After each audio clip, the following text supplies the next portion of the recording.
ठीक है, तो हम स्टडी करेंगे किसकी? काइनेमेटिक्स की। तो what is kinematics? Basically kinematics is the study of motion. किसकी स्टडी है ये? Study of motion. मोशन की स्टडी। जब भी हम कोई ऑब्जेक्ट को मूव करता हुआ देखते हैं, ठीक है, जब भी कोई ऑब्जेक्ट को मूव किया जाता है या तो मूव करता देखते हैं, तो उस चीज़ की ये स्टडी है। देखते हैं कि मोशन कैसे परफॉर्म कर रहा है, मोशन में क्या है, कैसे है। ठीक है, तो देखते हैं, चलो। Study of motion. अच्छा, मोशन कितने टाइप के होते हैं? कितने टाइप के मोशन होते हैं ये देख लेते हैं। मोशन कितने टाइप के होते हैं? आपने देखा होगा कि अगर कोई आदमी, ठीक है, चल रहा है तो क्या वो लीनियर मोशन परफॉर्म कर रहा है? स्ट्रेट लाइन में ही चल रहा है, हाँ के ना? स्ट्रेट लाइन में परफॉर्म कर रहा है ना, तो वो क्या कर रहा है? Translational motion. ट्रांसलेशनल मोशन, है ना? यानी कि कैसा मोशन? Linear motion. कैसा मोशन? Linear motion. एक स्ट्रेट लाइन में मोशन करे। कैसा मोशन करे? स्ट्रेट लाइन में मोशन करे। ठीक है। अच्छा, कोई ऑब्जेक्ट जब ऐसे, जैसे कि आपके सर पे देखो तो पंखा चल रहा है, ठीक है, तो वो कैसा मोशन परफॉर्म कर रहा है? Circular motion. कैसा मोशन? Circular motion. हालांकि एक डिफरेंस है, हालांकि एक डिफरेंस है। सर्कुलर मोशन का हमेशा एक रेडियस होता है। एक काम करते हैं, एक काम करो, क्या करो कि यहाँ पे आप खड़े हो जाओ और आपने क्या किया, अपने हाथ में एक पत्थर बंधा हुआ लिया, ठीक है, एक पत्थर बंधा हुआ लिया और उस पत्थर से, उस पत्थर से आपने ये जो धागा है आर रेडियस का लिया, ठीक है, बांध दिया उसको, और इसको आपने घुमाया। क्या किया? घुमाया, रोटेट किया, घुमाया। तो ये जो मोशन परफॉर्म करेगा वो होगा सर्कुलर मोशन। पर आपके सर पे जो पंखा है, आपके सर पे जो पंखा है, फैन, ये कैसा मोशन परफॉर्म कर रहा है? ये सर्कुलर मोशन परफॉर्म नहीं कर रहा, ये मोशन परफॉर्म कर रहा है रोटेशन। क्या कर रहा है ये? रोटेशन। Rotational motion. कैसा मोशन? Rotational motion. अच्छा, दो चीज़ें बताओ। रिवॉल्यूशन पता होगा? रिवॉल्यूशन, जो अपने ही एक्सिस पे घूमे, अपने ही एक्सिस पे घूमे, जो अपने ही एक्सिस पे घूमे, उसे क्या कहते हैं? अपने ही एक्सिस पे घूमे, ठीक है, रोटेट्स।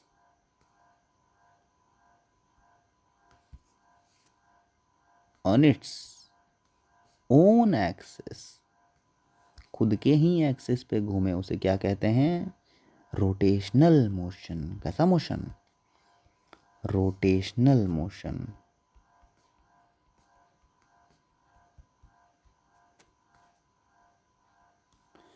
रोटेशनल मोशन,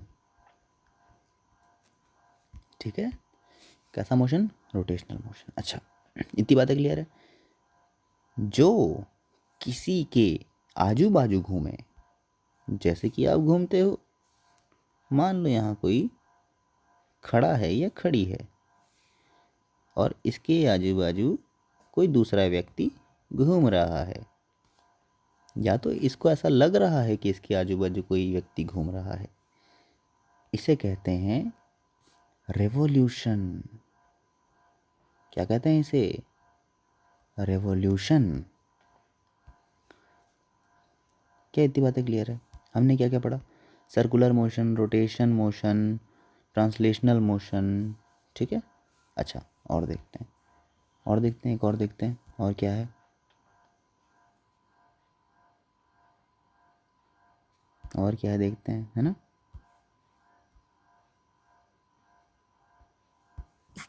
हाँ,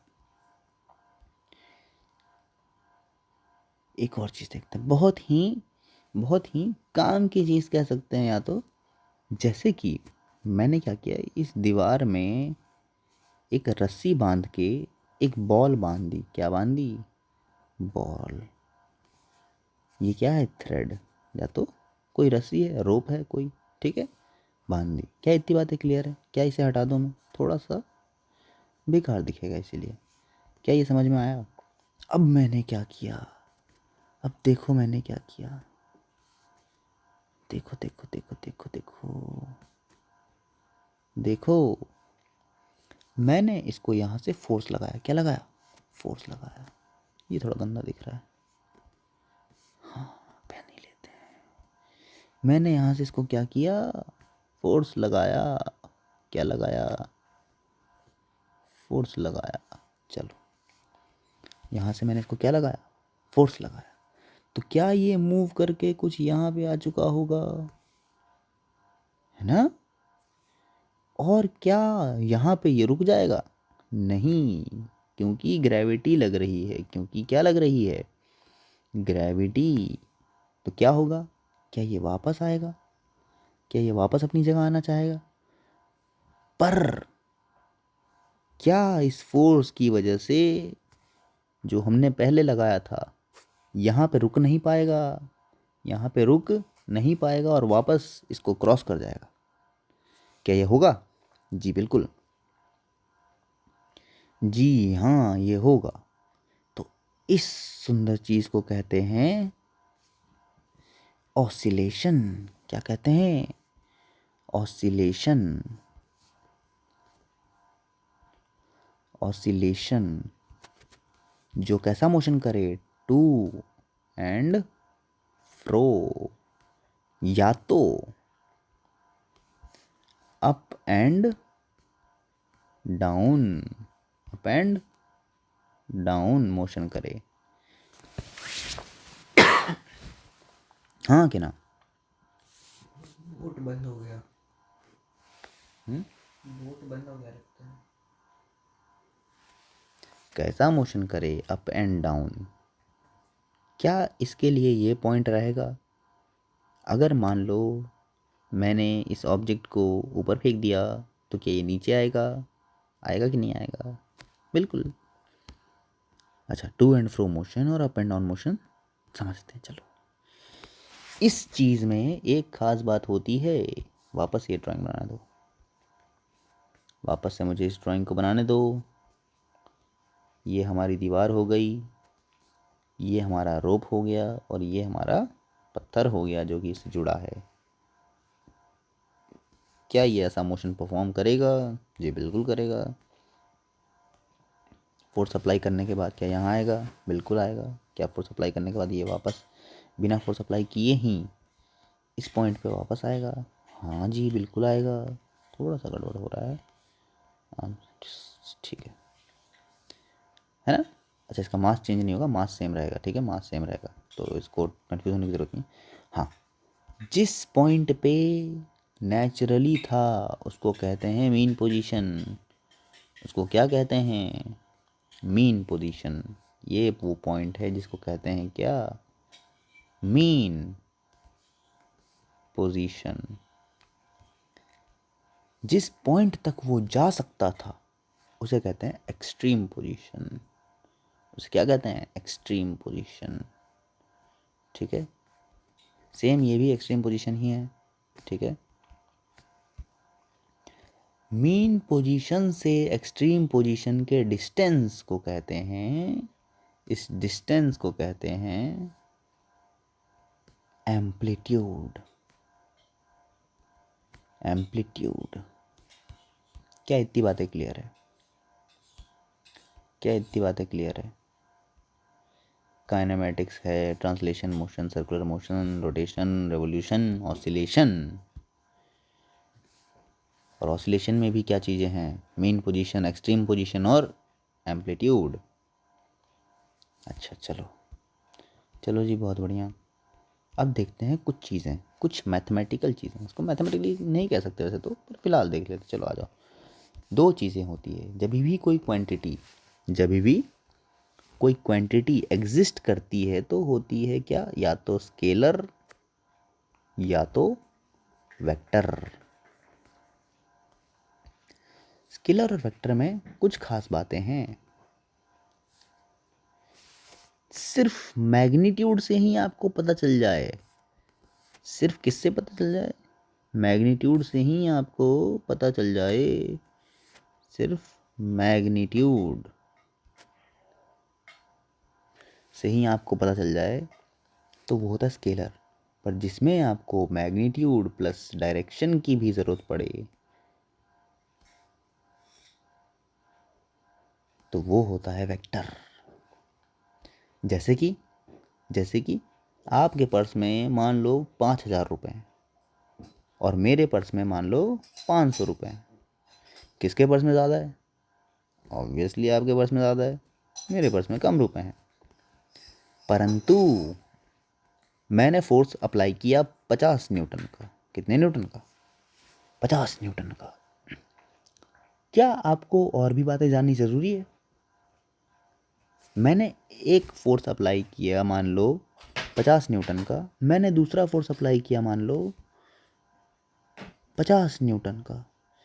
क्या आपको और भी बातें जाननी ज़रूरी है? बिल्कुल। कौन सी डायरेक्शन में अप्लाई किया वो कैसे? मान लो मेरे पास एक ब्लॉक है, मेरे पास एक ब्लॉक है, इस ब्लॉक पे मैंने 50 न्यूटन का फोर्स यहाँ अप्लाई किया और इस ब्लॉक पे ही 50 न्यूटन का फोर्स यहाँ भी अप्लाई किया, तो क्या ये दोनों ऐड हो जाएंगे? परंतु अगर मैं इस ब्लॉक पे ही मैं अगर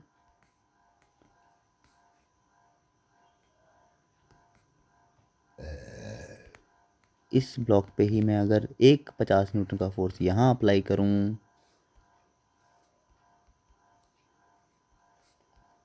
और एक 50 न्यूटन का फोर्स यहाँ अप्लाई करूँ तो क्या ये दोनों ज़ीरो हो जाएंगे? क्या ये ब्लॉक मूव करेगा? No movement. क्या आपको डायरेक्शन जानना ज़रूरी था इसमें? Yes, direction is important. क्या इसमें ज़रूरी था? नहीं। मैंने बोला आपके कमरे का एसी 16 डिग्री सेल्सियस पे है, क्या आपको ठंड लग रही है, गर्मी लग रही है? ऑब्वियसली ठंड लग रही है ना? मैंने बोला पानी जो है वो 0 नहीं -2 डिग्री सेल्सियस पे है, क्या अब वो पानी नहीं रहा बल्कि बर्फ बन चुका है? जी बिल्कुल। तो डायरेक्शन वेक्टर में ज़रूरी होता है और स्केलर में ज़रूरी नहीं होता है। क्या इतनी बातें क्लियर है? अच्छा, क्या आपको इसमें कुछ चीज़ें दिख रही है? मान लो, इसी को लेते हैं वापस। मान लो ये जो 50 रुपये हैं, सॉरी 5,000 रुपये हैं, मैंने आपसे ले लिए, मैंने आपसे 5,000 रुपये ले लिए, तो मेरे पास कितने रुपए बचे? आप प्लस कर दोगे, ये ले इतने हो जाएंगे तेरे पास, है कि नहीं? मान लो मैंने आपसे 4,000 रुपये ही लिए। कितने रुपए लिए? 4,000 रुपये ही लिए। तो क्या आप अपने 5,000 में से 4,000 को माइनस कर दोगे और मुझे दे दोगे? 500 में आप 4,000 जोड़ दोगे कि नहीं जोड़ दोगे? क्या ये करोगे? बिल्कुल करोगे। तो आपके पास बचे कितने? आपके पास बचे सिर्फ 1,000 रुपये, क्योंकि 4,000 तो आपने दे दिया और मेरे पास कितने हो गए? 4,500। कितने हो गए? 4,500। ठीक है। अच्छा, एक बात यहाँ बताओ। अच्छा, यहाँ पे आप जब मुझे पैसे दे रहे थे तो क्या ये क्वांटिटी नेगेटिव है? जी बिल्कुल। जब मैं पैसे ले रहा था तो क्या ये प्लस हो गई थी? क्या ये क्वांटिटी मेरे लिए पॉजिटिव हो गई थी कि हाँ मुझे पैसे मिल रहे हैं? है कि नहीं? है ना? पर क्या यहाँ पे 50 न्यूटन और ये 50 न्यूटन नेगेटिव है? बिल्कुल नहीं। क्या ये 50 न्यूटन और 50 न्यूटन नेगेटिव है? नहीं है। तो भी ये एक टाइम पे ऐड भी हो सकता है और ये सब्ट्रैक्ट भी हो सकता है। ये एक पॉइंट पे ऐड भी हो सकता है और सब्ट्रैक्ट भी हो सकता है। बात सही है ना? क्या इसके एडिशन और सब्ट्रैक्शन को डायरेक्शन मायने देता है? क्या इसके एडिशन और सब्ट्रैक्शन को डायरेक्शन मायने देता है? जी बिल्कुल। क्या डायरेक्शन की वजह से इस पे कोई फ़र्क पड़ता है? कोई फ़र्क नहीं पड़ता। इसके एडिशन को हम डायरेक्ट ऐसे ही ऐड और सब्ट्रैक्ट कर सकते हैं। इसको कहते हैं algebraic addition.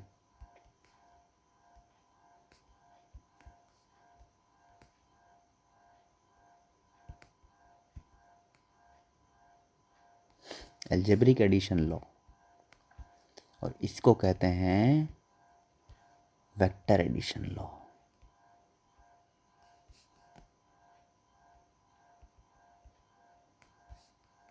Vector addition law. क्या इतनी बातें क्लियर है? बहुत बढ़िया। आज के लिए फिर इतना ही रखते हैं। स्केलर वेक्टर असली काइनेमेटिक्स नेक्स्ट लेक्चर में।